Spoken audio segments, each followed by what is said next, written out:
Okay. Hello. Hello. Hello. Hi. Hey, y'all. Hey, happy Monday. How's everybody doing? Thank you for joining for another Monday with your girl, Mojo. I'll give y'all a couple few minutes to join in. But if y'all don't know, I do this each and every Monday. I ask you to have a moment with me, your girl, Mojo, and usually a special guest. So today I am blessed with the presence of a special guest. Our topic, I felt like, is Women's History Month, the beginning of Women's History Month, the first Monday in March, Women's History Month. So I entitle our talk today, I got to remember my own flyer, is the heart of the house, one woman's mission to restore her community. And Zamia, who's my special guest today, Zamia Bivens Gibson is my special guest today, and she's going to share with us her story and her work she does at the Isaiah House. So thank y'all for joining. Thank you for joining, Zamia. You're welcome. And you should know before we get into our conversation, like usual, I'm going to make us a little mocktail. Sometimes it's a cocktail, but I am celebrating, reserving Lent this month. So I'm going to have a mocktail. But most of my mocktails, you could put in a little spirit if you so choose. So today I cut up a little strawberries before we got on the line. I like my stuff in a pretty glass. It's the glass for me, for sure. So I got some strawberries in the bottom there. I don't know if y'all can see them. And I'm gonna do a little bubbly, literally. It's a blackberry. You can use any seltzer water thing you like. I'm gonna pop her open, pour a little something in my glass with my name. I also like stuff with my name was or initials on it.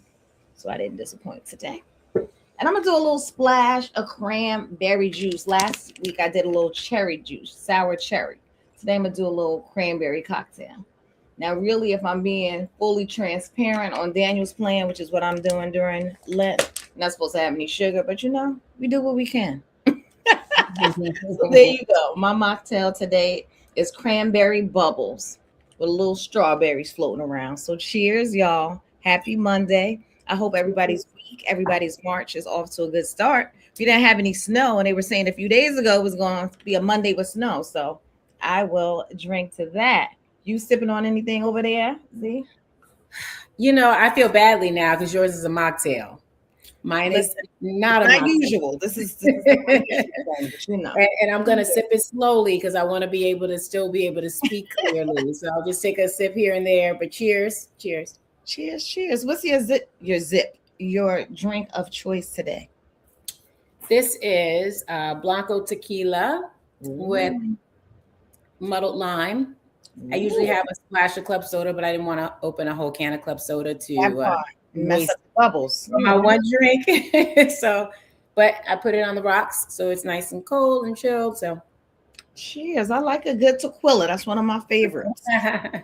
Yes, yes. All right, everybody. Well, happy Monday again. Thank y'all for joining. I see y'all coming in on the scroll. Tiger, Shirley, Barbara, Live Every Moment, Kay, Sabina. Thank y'all. Enlighten, DM Cants 3. Thank y'all all for joining. If y'all missed it, our topic today in celebration of Women's History Month, I asked Amia to join me and share with us her story at the Isaiah House, what it means to her, the work she's doing there, and how else it runs over into her life. So before we get into that discussion, can you just tell us a little bit about who you are, where you want to be, and then we'll get on into it. Well, who I am, I'm Zamia, formerly known as Zamia Monique Bivens, and most people who are from East Orange know me as one of the Bivens girls. And having grown up in East Orange, this is my community. So I'm I'm down the hill girl. Everybody who knows Kazori, all of us used to hang out together, etc. New Hope Baptist Church. That was our community. I think now I still have that girl in me, but as an adult, I am a fully invested mother. And I am, I think, a really great sister and friend. I'm in an amazing relationship. I'm a daughter, I'm all of those things. So probably your typical around the way girl, but with some education and, some refinement that kind of makes me a little bit of everything, mishmash of everything. Okay. Sounds like a lot of good things you're mishmash with over there. Do you have a nickname? Some people call me different things. So I'm Mia. I have been Z. Z is probably the most common. Mm-hmm. Um, People who don't know me somehow eventually default to Z. And I know it's because it's easier for some people. Uh-huh. And I don't mind it if I like the person. I don't let everybody call me a nickname because I'm not into everybody. But I have had Mia, I've had Zimmy, I've had Zam, but Oh, I like yeah, Zimmy. yeah, Yeah, that's a that's cute nickname. I did find myself falling into Z already. I hope that's all right. no, it's fine. It's fine. Nice, nice. So now that we got all of that out of the way, can you tell us a little bit about what you're doing now? Yeah, so this is actually I'm entering my 22nd year at Isaiah House. Been there for quite a long time. Pretty the majority of my adult life I've spent at Isaiah House. I'm the executive director, but I didn't start as the executive director. I came into Isaiah House as a program director. Really excited about that role. Stayed in it for 8 years, and it was for pregnant and non-pregnant teenage girls, and that was like a dream job for me out of grad school. And I then was the interim deputy director for a little while. And when the former ED decided that she was going to be retiring, I fell into this role unexpectedly, didn't really want it at the time, and have fast forward been in this role longer than I was in the program director's role. So I have been running the organization now since 2012. Wow, wow. Yeah. Now, can you tell us a little bit about some people might not be as familiar with the Isaiah House? How did it start, and is it the same that it was when it was first originated and what it does now? I mean, it's grown over the years. Isaiah House is 38 years old now. Okay. And it's very interesting because it started out with just one building, and that's the building on 14th Street. That's the building I started in when I first started working there. Okay. So it was a standalone program there, but that's the original Isaiah House where families used to live. And eventually, when we got the building on Munn Avenue in 1999, that building was just specifically for the teenage girls. Um, and it's interesting because as a kid, people that I was friends with from Kazuri, I didn't know until I became an adult, and my mom told me that a couple of them lived at Isaiah House. Oh, And the Isaiah House with their family on 14th Street never knew that. One of my mother's closest friends worked at that original building on 14th Street. So there was this like 6 degrees of separation that I had no clue existed. mm, I used to hang out under what we called under the bridge, 14th Street, 15th Street. mhm. Dated somebody on 15th Street. So I was down there and had no clue about Isaiah House at the time, but was right there in that space. So it started out with just families in that building. In 99, when the city of East Orange gifted the 5-story building, which is our main headquarters now, we expanded. We kept both buildings. The main building houses predominantly families.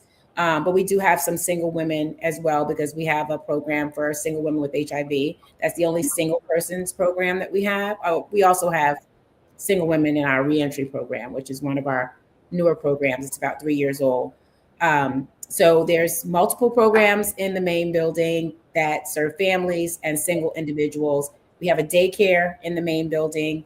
We also have a food pantry that's open 4 days a week. Oh, And the main building can house 104 people at a time. We have 104 beds. wow. Okay. And then the other building, we had it rehab 2 years ago. It's beautiful. I mean, absolutely amazing. And currently, we house single women who are recovering from substance use disorders, specifically from opioids and Mhm. for um, alcohol use disorder. Okay. Provide them what's called medication assisted treatment, and they live in the facility while they are getting the medicated assisted treatment and also getting additional services. But we also have 2 offsite programs that we run. And one of them is HAPWA, and that's housing opportunities for people with AIDS. That's about 50 families. And then there's our Next Step program that has 12 single adults that are high functionally mentally challenged. So we do a Oh, lot. wow. We do a lot. Oh, wow. You do a lot. Now, about how many people are on your staff with all of that you're doing? I have about 60 staff. 60 staff. Okay. Wow. Wow. Yeah, at full capacity, we probably would have about 63 to 65. But there's always just openings here and there, and we seem to keep adding different positions as needed. just kind of being staying up with the times. But for the most part, it's somewhere in the 60s is about where we land. Now, how did you get involved with the Isaiah House? Well, my master's is in social work, so I always gravitate toward careers that obviously involve social services. And because I Mhm. started out with the Teen Girls program, I love working with teenage girls. And I feel like I love working with teenage girls because who better than somebody who had been a teenage girl, right? And Right. so, I had so much to offer them. And I'm so grateful because so many of them have had so many successes in life. And I feel like having been able to contribute to that just based on, my experience with having grown up in East Orange and having a variety of friends, but then on the flip side, also having gone to boarding school and having all this Oh, education, it's like this combination of things that you're able to pour into these young girls. So I actually made it to Isaiah House starting as the director of that program. Uh, okay. and then, got appointed into this role. And that's a whole sordid story that I was not expecting, but it happened and I eventually embraced it. Nice, nice. Now, do you enjoy the work you do? It must be exhausting. It is. I think the exhaustion really comes from mental exhaustion more so than physical exhaustion.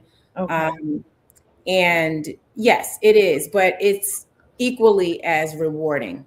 And Mhm. because of that, you kind of forget that you're tired or you just move on from it because you understand the impact of the work that you're doing. So Mhm. when you can go to sleep at night knowing that you did something good for somebody or that your work has been impactful, it makes the job a lot easier. But to answer your question, I absolutely love what I do.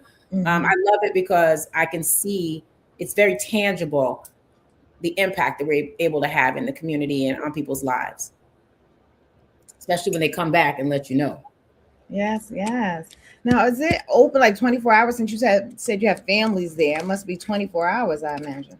We are a 24-hour facility. Yes, indeed. So I have staff around the clock. That's why I have to have so many staff because Okay. there have to be people on shift on every floor for every program at both buildings. Plus, we have security who is not included in my staff because we pay a security company, but we have 24-hour security because we need somebody at the front door, at the front desk, as a 24-hour facility. Now, clients have curfews, so they do have to be there, but different people work at different times. So someone may have an overnight shift and be coming home at 4 a.m. and they need somebody, security being there to open the doors for them, et cetera. And staff have to be there to be able to do whatever there is that they're doing. So Wow, wow. Now, I'm wondering, you mentioned how you got into it, not expecting you came as a program director and mhm. shifted into executive director. I Yeah. imagine that must have been a big change. Now, do you feel how did you manage doing that? How did you find your mojo, if you will, change and transition Yeah. into a position like that? That's a great question. I think it was intended for me to fail at this position. It was only supposed to be a Mm, few weeks to months because what happened was the former executive director had been there for 20 years. And when she decided that she was going to resign, retire, whatever, she wanted to appoint someone that the board was like absolutely not, which happened to have been a white male, and they didn't feel like that was the right fit for this organization, and so because she was upset about that, she just left. She never came back. So she was supposed to do 30 days of a transition, but instead she just left. And I get this phone call and they're like, hey, we don't really know a lot of people there at the organization. We've met you. We know you. We know that you're, a good employee.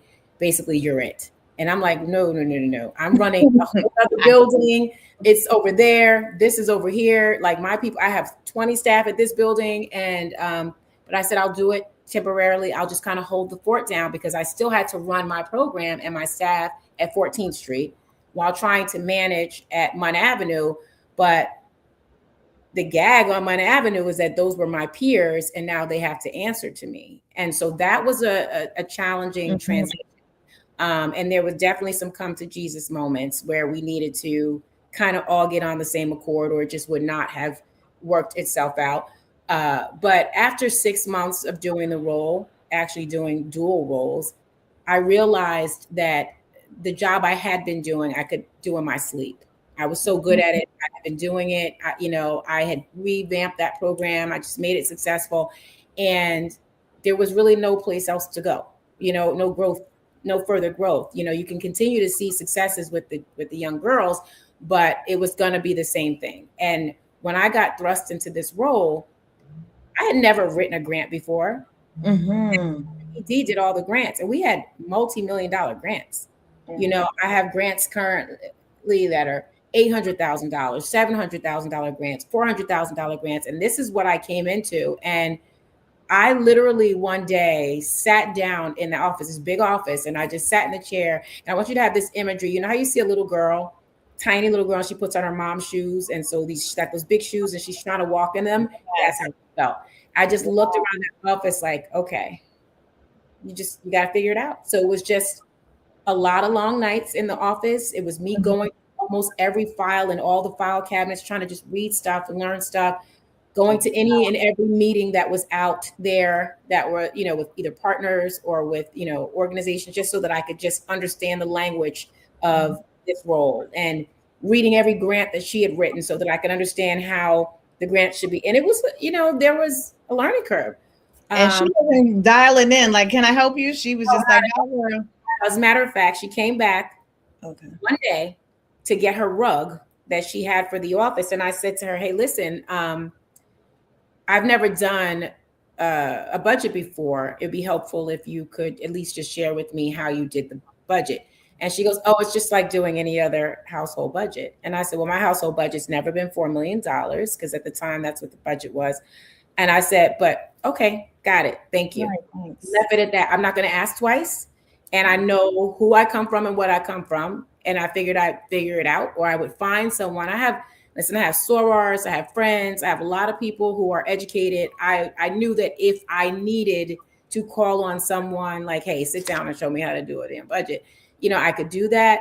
But it actually worked out better because I did reinvent the wheel. I had to start from scratch. And in doing that, I learned my way, and I learned the right way, because having been there for so long, that was under the old guard, and those rules no longer applied. And there were more expectations of organizations. And so I learned from there. So in a nutshell, that's kind of how the transition was made. And, I had the come to Jesus meetings with the staff when we realized that it wasn't working, because if your team is not supporting you, it's going to be a sinking ship, but we got there.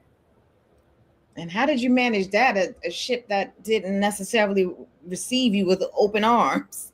How did so they were one of the challenges that we used to have is, because I was in the other building, when I would come to the main building for management meetings, the former executive director in front of everyone used to always sing my praises to the rest of the staff. So it was this kind of division that was already created. She'd be like, if you all could just run your programs like Zamia, I don't even have to go down there. And it was uncomfortable, right? But you also knew that they kind of were thinking of me as this golden child. And I understood why they felt that way, because that wasn't what I was presenting. And I was cool with them. We all got along. And they told me this later. I'm sharing this with you because this is what they shared with me, how it felt. And one day, at one point, I felt like I was on an island by myself. I was busting my ass. I was doing stuff like working long hours. I had a small child. I was trying to just stay afloat. And I just felt like there was just this disconnect from the staff. So I called a meeting and I said, this meeting is not being recorded. We need to talk about what's the problem. And I said, because there's a lot that needs to be done. I cannot do this by myself. I'm still learning. I'm trying to write grants. I'm trying to do this. I'm trying to do that. And I don't feel like you all have my back. And I said, I need to hear from you. And it was really a good meeting, because they said, well, we feel like you're not listening to us. We're scared. We don't know if you know what you're doing. We want to support you, but we're scared that we might lose our jobs. We think you're good, but we were just kind of left here and we don't know which way this is going to go. And so while we want to support you, we need you to recognize that we are scared and all these things. And I'm like, okay, that's valid. And so it opened the dialogue. Okay. I said, okay, if you think I'm not listening to you, you got to pull my coat. I'm not listening to you because I don't want to hear what you have to say.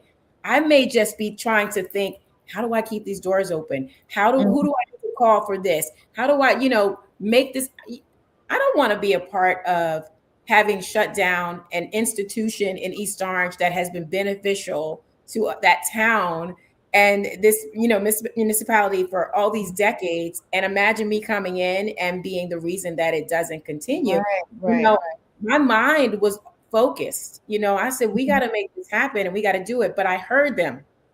And so I said to them, I'm going to tell you this, I don't want to lose my job either. So if you trust in me and you do what I ask you to do, if we work on this together, we can do it. And from Right. there, I was so glad that they were open to having that conversation, because it was a hard conversation to have. Because you Mm-hmm. have to sit and you have to listen to what people's issues are with you. Yeah. And they had to also listen to my concerns with, because I'm like, y'all are not working hard enough. Y'all not doing enough, but they weren't as invested at that point. I was invested because I didn't want to be the reason that the organization failed. Right. They were just, but I totally understood where they were coming from. I heard them. And from that point on, they understood, come to me, tell me, talk to me, and we will figure it out. And we have since then been able to do I that. think that's so dope, especially the part about opening dialogue. Because once you have that hard conversation, all the ones following that become so much easier. Mhm. Yeah, because I've definitely Right. had my deputy director, have been times she'll be like, boss, she's like, people sometimes think that you're not such and such because I told them, you just sometimes have television. I will be walking straight ahead, focused on something and not thinking about it. And then later on, I'll be like, hey, such and such. And they'll be like, oh, I thought you were upset with me. I'm like, why? Why would you think that? And I'm like, no, I was just thinking I was someplace else, but it helps that they know how approachable I am, and that, Mm-hmm. that there's no harm or foul intended. The relationship piece is serious. Yes, It's real. it matters. So speaking about that, I was going to ask you, what are some of do you have some great memories that stand out for you? I mean, that sounds like one in and of itself, but do you have any great, I would love that moment, feelings or stories you could share with us? Yeah, I mean, there's several. I mean, of course, there's tons of client stories, Mhm. but I think the resilience of my team continues to impress me. We had gotten to a point where when I came into that role, as I said, money was flowing. Right, this is when you would have your grants for 3 to 5 years. You wouldn't have to even write them again for 3 to 5, and that's the old guard that I was talking about, the former ED being under. They changed all of that when I came in 2012, like as soon as I came in. Wow. And grants Because were we now were doing enough already. right. I'm like, if this is not stressful enough, I don't even have time, right? To Right. kind of get my footing. Grants were now every year. Mhm. And so you have to fight for this money each year. Rules were changing, things were happening. And so HUD had decided at that point that they were no longer going to support transitional housing. So all of the transitional housing funding we had, $2.5 million worth, they cut it just like that. And Wow. so now our budget was cut in half. And I'm a new ED, still trying to figure it out. So now not only am I trying to figure it out, I'm trying to figure it out on an abbreviated budget. But I grew up with a single mom who taught us how to manage money when you don't have that much, right? So, we started having these conversations about, because there were all these options. My board, I had some board members, and my board was amazing at the time, but one of them was an attorney, and he's like, we need to start talking about transitioning, like if we close the agency. I was like, no, we're not doing that. They wanted, to sell the building on 14th Street. They wanted, and to their credit, they have a fiduciary responsibility as board members, and they have to ensure that we have a plan in place in case all else fails. And so I understood that. But the plan in their mind, based on what we were looking at financially, was we're not going to be able to sustain ourselves. Like, this is a challenge if we don't figure this out and get some more money. And I said, give me some time. Let me come up with a plan. If I can present to you guys a way to make this happen, will you guys just give me that time? And they were like, how are you going to do it? I was like, y'all don't want to hear this, but God, that's how I'm going to do it. They want to hear a real plan. I'm like, God, right? So, but I really knew that I was thinking about it. I was able to, because of God, one of my colleagues was displaced for her organization, and she needed some place for her program temporarily. Mm-hmm. She rented my building on 14th Street. So it was no longer empty. And so we didn't need to sell it. So we were generating income on it now. So Okay. Okay. $36,000 a year. So I was like, okay, there's a check there. One of Mm-hmm. my colleagues that I met when I was going to all the CEAS meetings and so forth, I was at work at 7 o'clock at night because I was always there looking for money and trying to figure out how we were going to do this. And an Mm-hmm. email pops up from East Orange General Hospital that they were privatizing and that they could no longer maintain their HUD grant. Any agency that would be interested to please reach out to them. I was still at work, still at my desk. I reached out in that same breath of them sending it. Mm-hmm. Not only did I take over that grant, which gave us another 250, 300,000, I took the person who was my colleague on who was running it at the hospital. So I didn't even have to train anybody new. He had already been running the program for 15, 20 years. So I was like, perfect, brought him on. Fantastic. Yeah, we got There you go. we got a renter in that building.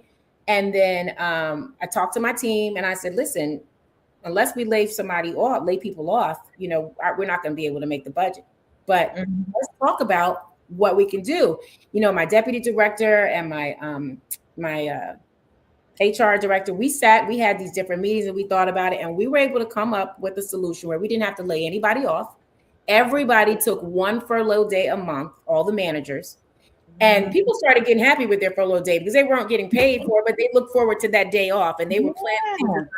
So with us each taking a furlough day and then us reducing the amount of vacation days of our residential workers, because every time one of them goes on vacation, we have to pay their vacation, plus we have to pay somebody else to work for them. So we're paying two people. And so we reduced that.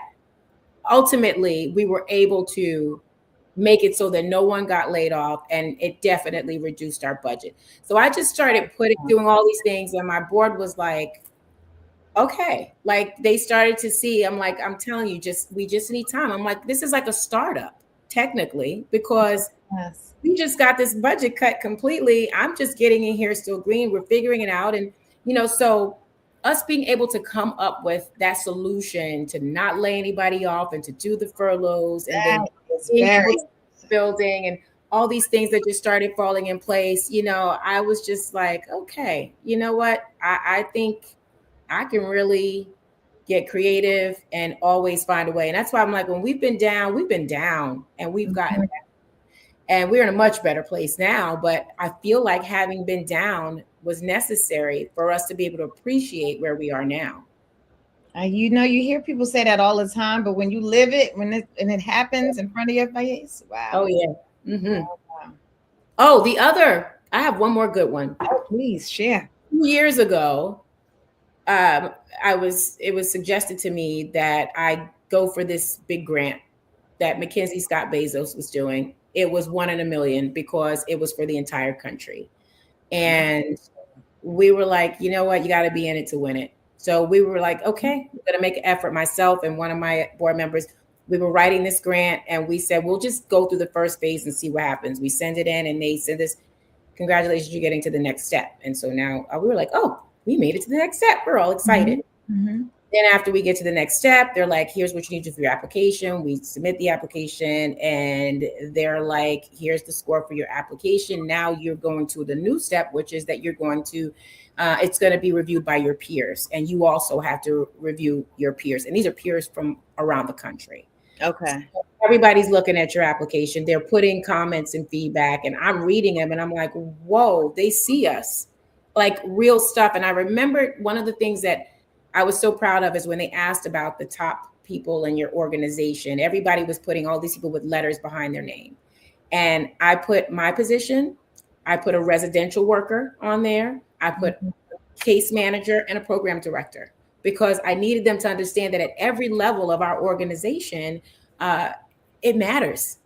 We couldn't do it without each level. And I noticed that the comments that most people made, like, wow, like they weren't thinking that. They just wanted to put people that had all these degrees and all these people that were doing these things, but they're not the only people who make the organization run. Bottom line is, ultimately, they were selecting like 30 winners from around the whole country. And I don't remember the number. I could be off a little bit. But they were going to give $1 million to those organizations, and they didn't have to account for the funds, meaning that it was undesignated. You could spend it however you needed to. Right, because sometimes that's right. That is the case. I get this email, fast forward here, like a year or so later, and I didn't think I was understanding the email. I thought that it was actually a spam type email, because not only did it say that congratulations, you've been selected, your application was so good, we're giving you $2 million instead of $1 million. Wowzers. Talk about a success story. Doubled it. Mm-hmm. Because your application was just that good. And I was floored. I was like, this cannot How be. could you not be? Like, right. somebody else has to read this, like, and just tell me. And then, we had to hold on to that. We couldn't tell anybody for a while because, they wanted to be able to announce it. Mackenzie Scott's been giving her money out all over the place. And so they have their special announcement times. But I just felt so proud of that. I felt like wow. It's a great part of the legacy, that whenever I leave Isaiah House, that will be left behind, because we were at a stage at one point where we had maxed out our line of credit, okay, which is $100,000. And to the point where I asked them to extend our line of credit because we needed more funds. And they said, it's not a good idea for us to do that because you're only going to go further in debt. So I'm like, what am I going to do? So I figured out some other things. But for the last 5 years or so, we have not used our line of credit. It's been at zero for years. Wowzers. We were able to invest monies. We have a what do you call it? A reserve account. We never used to have a reserve account. Right. We've been able to bonus our staff every year for maybe the last 8 to 9 years. So it's been such a blessing. Such a blessing. And even just saying, I'm glad I'm having this conversation, because saying these things out loud makes me more grateful for what God has done to allow this to happen for this organization. And this is why I say I love my work, because I'm in a position to make this kind of impact. Yes. And people really need this. Yeah, absolutely. It's inspirational to us, people who are listening, to strive to do things like this. It might look different in whatever line of work they're in, but man. Yeah. Lovely. Okay, Tora put a couple of comments earlier, which you're kind of answering already. Cousin. First, she was talking about, she remember packing up donations for the Isaiah House with her dad decades ago. Yes, because Uncle Wade was on the board, even which pre-existed my tenure as the ED. But then when I came on, he was temporarily on for the earlier stages of it. But yeah, the Hudsons have for years been involved with Isaiah House as well, before me and now and during. I remember one day there was something wrong with our stove in the kitchen, and I made a post like, hey, our kitchen's not working. We need to get anybody want to buy pizza for the shelters? And Katora bought a bunch of pizzas for the shelter. I was like, thank God for family, right? She was right down the street, ordered all these pizzas and brought them over, and her, giving clothes and stuff. So yeah, it's been great. She also says, Katora says, what's been your biggest or most valuable leadership lesson? Ooh, you know what? So I had this board member who I felt like I had to learn how to read a financial statement. That is not something that I love doing, right? Mm-hmm. But as the executive director, you're supposed to know and understand these things. And I would skim through it, but I never really committed to it the way that I should have. But I realized later on, it was because I feared it for some reason. It was just kind of like, oh my God, this is not my thing. But I also remember that when I actually focus on something, I can make it my thing. I can figure it out. I just wasn't, for whatever reason, giving it what I should have. And I was on a finance meeting via Zoom with that board member who actually was the finance person on the board. And she later on said to me, she got very upset with me and said, you need to focus and don't do this in a meeting. And I'm like, whoa. Like, who are you talking to? Like, don't talk to me like that. Mm-hmm. And she said, you don't get it. If you would just pay attention and read it and da, da, da, da. And what I learned is that she knew that I was capable of doing it, but I was so resistant to it. And so I realized that there was a passive aggressiveness coming from me in the sense that I was just disconnected. I wasn't fully involved with the process. Mm-hmm. And I think because I was like, who are you talking to type thing, she's like, I feel like you owe me an apology. And I'm like, I'm not apologizing for that. Like, what are you? And then, but she was right. And I had to acknowledge that later on. I said, she was absolutely right, because I don't think that I was as prepared as I should have been for those finance meetings, because I relied on the finance people to do that. And I just reviewed it as should, but it made me a better executive director by spending more time on it and meeting regularly with the finance team, because eventually I now can read a finance statement. I'm not the best at it, but enough that I know what's going on with our money and where we need to cut the fat and what we need to do and what grants and all the things that are coming in and how much money we need to raise and all those things. So, I had to just acknowledge and mention, say to myself, she's absolutely right. Because I think when I'd be on the meetings, someone would come in my office and I would mute myself and I'm having a whole conversation with them. My phone would ring, I'll mute myself and I answer my phone. And she's like, how are you on a meeting and you're with us and you're letting all these distractions get in the way? So, it was a lesson learned, because I'd be pissed if one of my staff was on a meeting with me and they're answering the phone and they're talking to people. I'm like, hey, we're right here, but it was a good lesson. That was something that made me stronger and better and made me watch for that behavior from myself. Wow, that's a great lesson. Be able to step back and acknowledge, especially yourself. Yeah. Oh, your mom says, talk about the Cornerstone Project. The Cornerstone Society. So my current development director, who is really great, young Black woman that I'm really proud of her performance. She's been there for about a year, and last year we raised about $500,000, which is excellent, because in the earlier years we looked at the end of the year, I think we had raised maybe, and I'm not even exaggerating, I think we had maybe like $200 in donations for a nonprofit organization. So we weren't doing any type of fundraising at all. But Jacona created the Cornerstone Society. And basically that's people who are so committed to the organization and its success that they commit to donating a minimum of, I think it's $1,500 a year for 5 years. And that could be, they could send it monthly, they could send it half and half, they could send it quarterly until that amount. But we know that if they're signed up, that we're going to get a minimum of that commitment from those people over a 5-year period. And one of my former board members, who she was a chair, our board outgoing board chair, she committed to $30,000 a year for the next 5 years. Wow. Because you can do whatever amount you want. The minimum amount is $1,500. So, and I just got an email from someone yesterday that they just joined the Cornerstone Society. So it's become a thing. And then we have this beautiful mural that's painted on the entrance wall when you come into Isaiah House, and it's this vibrant tree full of color, and it has leaves on it, and each leaf has the name of a Cornerstone Society member.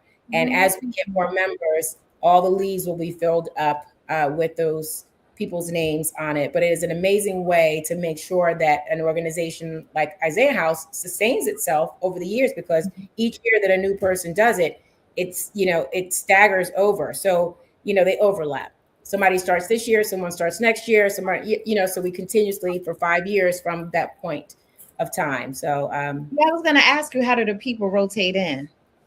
Yeah, so it doesn't matter, whenever they join, that's their starting point. Okay. So you might have somebody that's joining in 2026, and then somebody that comes in at 27, and they'll end the year after that person, and they don't have to end, but that's the 5. That's the commitment. It's a 5-year. Okay. So they can roll it over to another 5 years if they want. They could listen. They could do it for the rest of their lives if they like. How about that? Yeah. Somebody else asked a question. Did I miss it? Where was it? How did you develop your ability to receive feedback? I feel like if you can dish it, you have to be able to take it. Mm-hmm. Mm-hmm. And I think everybody who's close to me knows that I'm going to tell you exactly how I feel. And I mean it in love because I want whatever it is to be fixed or changed or developed. Um, so if I'm able to do that, I just realize I have to be open to receiving it as well. It doesn't always make me happy. It would feel good, but I do reflect, and I try to see where I can make any improvements or do better, or but I mean, it is something that you got to be a full adult to be able to accept and receive, especially in my position, because everybody is my staff. Mm-hmm. I admire them for feeling comfortable enough, if there is a need, to say, hey, you know what, it would be helpful to me if when you do X, Y, and Z, or when you say this, can you do whatever, because it's hard for me to do this if whatever. And I don't know, whatever the thing is, and I'm not patting myself on the back, but I don't really have major issues with my team. I give them surveys that and evaluations for them to evaluate me. And then I will sit and I will allow them to review the evaluation that they did on me with me. And then I even ask them, what can I do to make your life better? And they can bypass me and send the evaluations directly to my board chair, which is something I created, not the board. I say, listen, you have full access to the board if you ever have any reason that you need to go, and share anything. So I'm very fortunate. I think that my staff will probably say I'm a pretty decent person, and not that hard to work for, because I respect them as professionals. So it's not that hard for me to really take any feedback. Now, do you think you've always been that way? Is it something you kind of grew into as you took over this position? I've always been somewhat open to feedback, depending on who it's coming from and depending on the intention. Okay. Um, but I'm gonna be frank. If I don't really like you or know you like that, keep it to Mm-hmm. yourself. I don't need you to just randomly say something that whatever it is. But if I'm engaged with you, or if I know you, or if we have some type of rapport, I'm pretty open to it. Yeah, I'm pretty open to Katora says she has another question. She said, we know donations are always important. Is it more challenging to get folks to donate on the heels of a big grant or win? it. In the beginning, yes, it definitely was. I almost didn't want to tell people that. It's national news. It was all, I started getting emails and phone calls, and everybody's like, I heard about your money. There was a grant that we were interviewed. We were at the stage of interviewing. First, you have to send a letter of interest. Then you have to, and if they say, hey, okay, you can apply, you got over that step. Then you get the application. Hey, now we want to set you for an interview. So that's another check. Then at the interview, you go through all of this stuff, you know that you killed it, everything is good, and then you get this, there were some organizations that were in greater need than your organization, so we decided to go with them. And I'm like, this is BS. Like, greater need, but I worked hard. Like, what I presented to you, I know was good. And we ran into that a little bit more than I would have liked.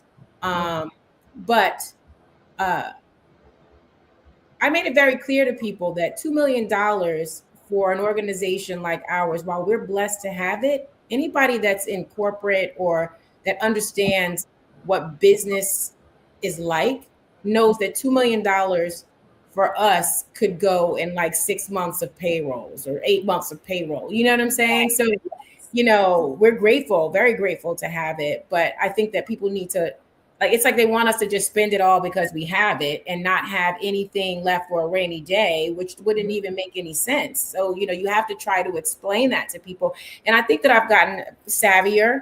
I got pretty savvy quickly about explaining that, and why there was still a need, and it kind of died down with it being an issue. And I think as time goes on, it has died down even more. Mhm. Now, I was going to ask too, because you been doing it so much and you share with us so many great success stories and programs that you all have in development or actually are maintaining. Are there any goals you have or big projects you think about that you want to do in the upcoming months, years, days? Um, Projects, yeah, but I keep those things kind of close to the vest until I really like figure them out. I try not to really talk about things until they come to fruition because I don't want to put anything out there that I'm not able to completely follow through on. Or and if I choose to change my mind, it's just me changing my mind and not having to explain things to other people. But as far as goals, I definitely want us to, I always say that I want us to continue to be a premier agency. You know, we keep growing, and every time we grow, I try to get new training and development for my staff because the people who come rely on us and they come in such a vulnerable state that we have to remember that we have to be our best selves for them, right? So that just means us continuing to develop and train and add beneficial things to boost the morale of the staff members and the organization. So those are always the goals. Those goals, we're known for providing dignified services. I don't ever want that to change. So with that comes creation of things within the organization that are with the times. Like we just created the morale committee last year, which has been so, oh my God, it has, in the few months that we had left of 25 that we started it and into this year, the feedback from the staff at every level of how the morale committee has made them feel. It's like, I wish we had done this even sooner. And it has done nothing but bond our organization, make our staff feel more appreciated and give like 100%, or at least close to it when they have it. So yeah, so it's just things like that, just adding things to continue to make the organization a premier organization. Dope, so dope. I'm so proud and happy about all of the things you all are doing. Thank you. Yes, yes. Oh, your mom has another question. I was going to ask you this also. Just with the challenges, has there been a significant amount of challenges that has come with the new administration as opposed to before the new administration? Yeah, I mean, the main challenge we're seeing right now is the uncertainty, right? Like we had a grant, one of our grants began October, September or October of last year. We still don't have a contract. We don't have a guarantee. We don't have any money from them, but we're still operating the program. I'm still paying all the staff in that building. I'm still paying, all of the expenses of the program. I'm paying our consultants, but we have not gotten a reimbursement and we have not gotten a contract. So those are the things that are impacting us, like the uncertainty of what are they doing? Are they renewing this? Are they just letting us keep doing this work and we're not going to, and then just some of the new restrictions, the things that they don't want us to put in applications and so forth. We just have to learn that. And it's so interesting. I started off by telling you in the beginning that when I came in, HUD cut all transitional housing programs, right? Which in my mind made no sense because I kept saying people who are homeless are in transition. It only makes sense. But okay, fine. Now, all they want to do is transitional housing. And so all of us who pivoted, which is everyone, pivoted to the type of housing, the permanent supportive housing and emergency shelter or whatever it was. Now they no longer want to do that, and so everybody needs to try to change their programs over to transitional housing. It's like, wow, are you freaking kidding me? Right. But yeah, those are the kinds of frustrations that we're dealing with. Well, now that we got that out of the way, those of us who want to help Isaiah House and see what we can do, how can we help? What are ways we can help or people can help? Yeah, so there's a variety of ways at every level. Of course, donations are amazing, right? People can be monthly donors and you can donate $10 a month if that's what your budget allows, 25, whatever. Monthly donations they're great because it's money that we know is going to come every month. And then of course, there are volunteer opportunities which are on our website. You can actually look at a list of different things that are available for you to do. And if you don't see something, you can suggest something and you'll get a call like, hey, yeah, this might be something that you can come in and do. We have an Amazon wish list that's always populated with things. So people can go on our wish list and say, hey, oh, they need macaroni for the kitchen. Let's order some macaroni and have it sent to the kitchen. They need cleaning supplies. We can order those cleaning supplies. Obviously, the Cornerstone Society, as my mom said earlier. Then there are also events. We just had our annual fundraiser, our major fundraiser this past Saturday. And our fundraiser is run by volunteers, pretty much people who have skill sets that would have cost us thousands to pay them out. But these are people who are event planners, people who are accustomed to marketing and so forth, who are donating their services to us. The Able Baker for years has donated their baked goods to us for the event. And, a family member has donated Krispy Kreme donuts for the end of the night every year for like 20 boxes for all the people in the place. And then, so there's so many different ways that you can, we do take certain in-kind donations, but people would have to call us and see if it's something we're accepting at that time. Okay. So there's a variety of things, and most of them are listed on our website. But I think that we have a food pantry as well, so we take non-perishable foods to be distributed through the food pantry. Um, yeah, I think those are mainly. Now, what's your website, just so we have it? It's www.isaiah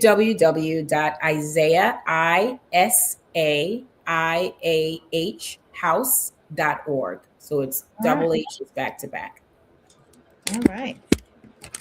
Now, I feel like we're coming towards the end of the hour. I don't want to hold you all up in too long, but is there anything that you want to share that I didn't ask you, or just something you want people to know?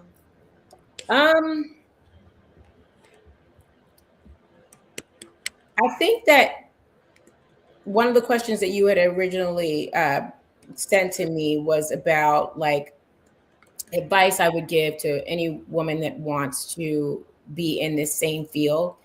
And I think that my advice would be to just do everything. Because if you come into this space and you think that anything is beneath you, you're going to lose.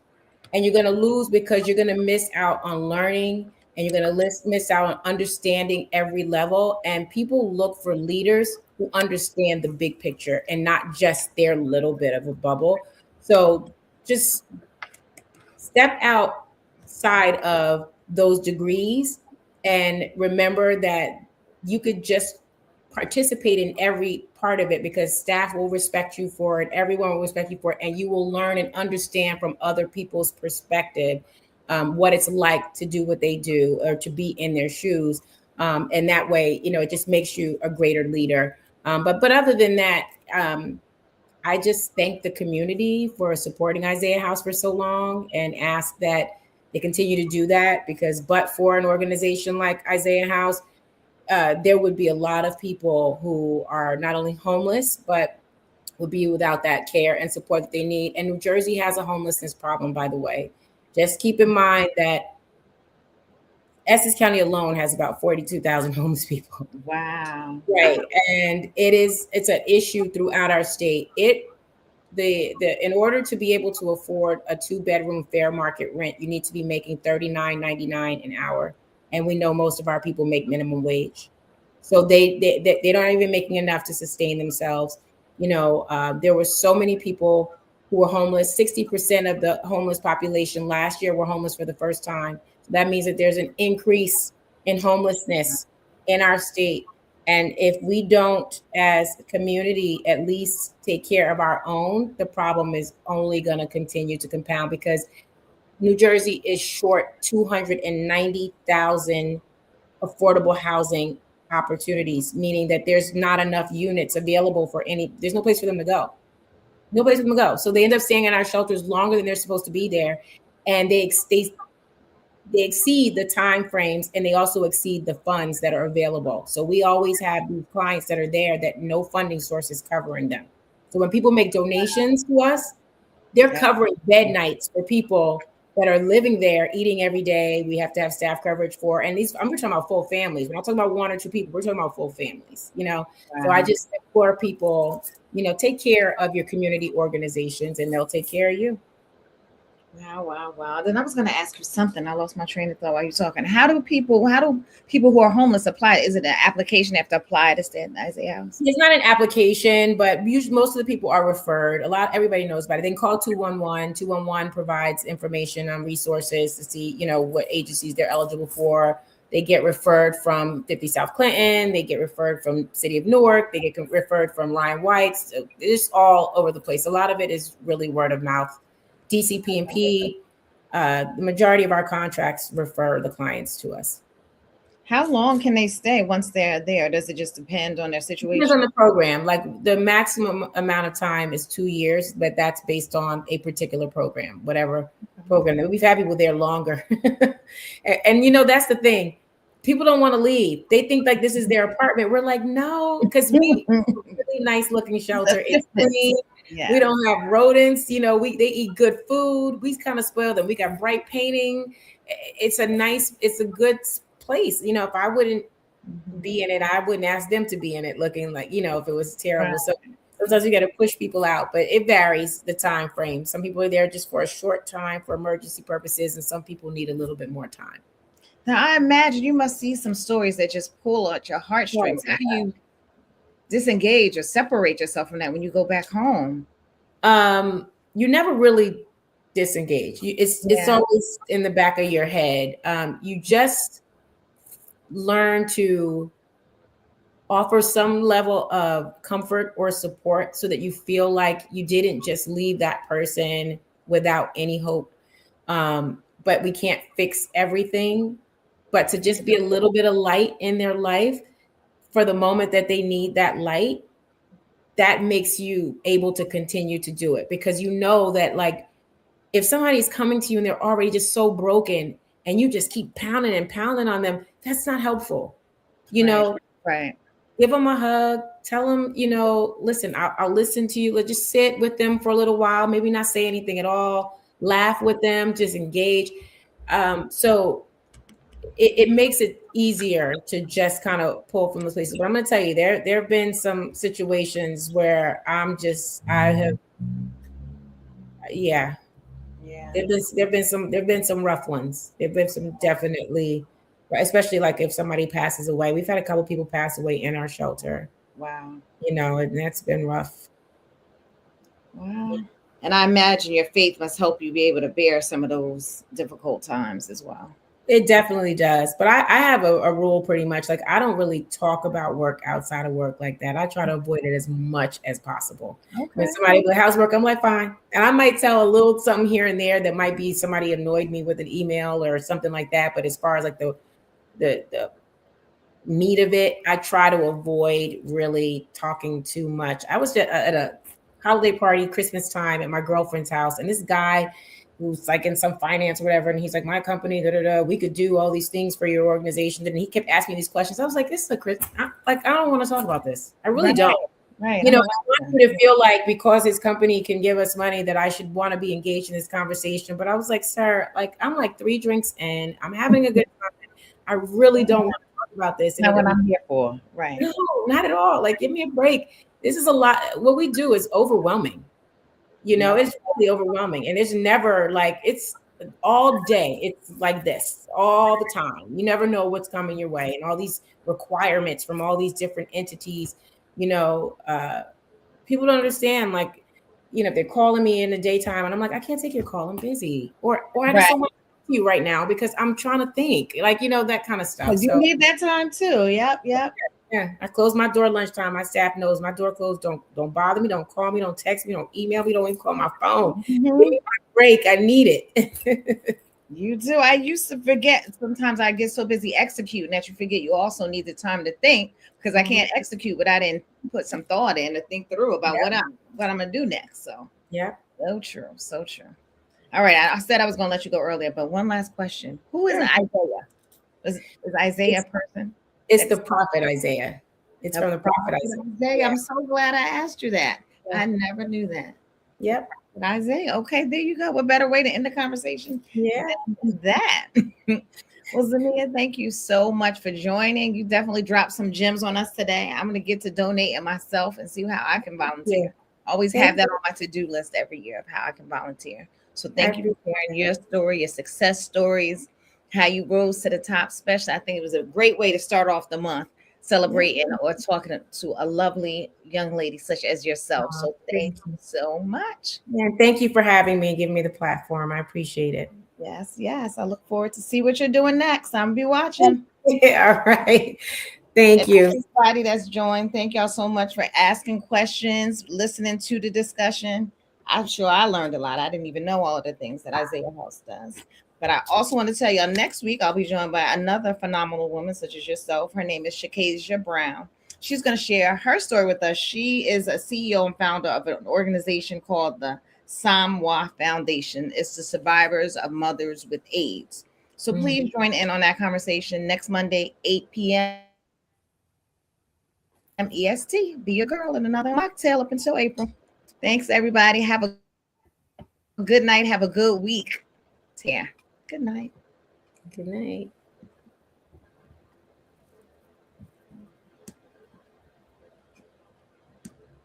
Are we off?